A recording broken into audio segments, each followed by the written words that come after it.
In this guide, I'm going to show you how you can only install Call of Duty Warzone and not Black Ops 7. This is super simple to do, so we're going to dive straight into this. But before we do, make sure to like the video and subscribe to the channel with all notifications on. It really does help the channel and lets us know that you want more content like this. We'd greatly appreciate it. And if at any point through this guide you do have any questions, just ask them down in the comment section below and we can help you out further. I'm going to be doing my best to reply to every single comment down there.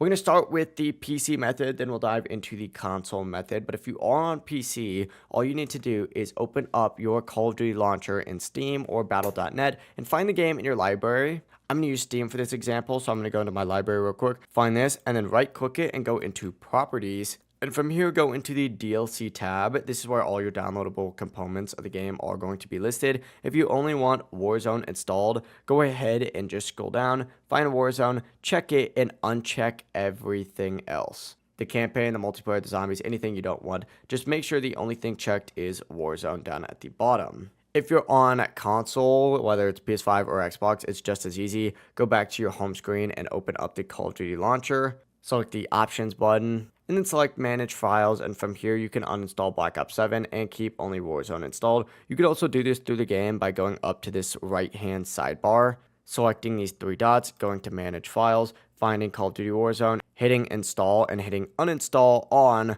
Call of Duty Black Ops 6 and Call of Duty Black Ops 7 if you do have those on there. Overall, it really is as simple as that. If you guys do have any questions, just ask them down in the comment section below and we can help you out further. I'm going to be doing my best to reply to every single comment down there. Before you do leave this guide, make sure to like the video and subscribe to the channel with all notifications on. It really does help the channel and lets us know that you want more content like this. We'd greatly appreciate it. Have a great rest of your day. Peace.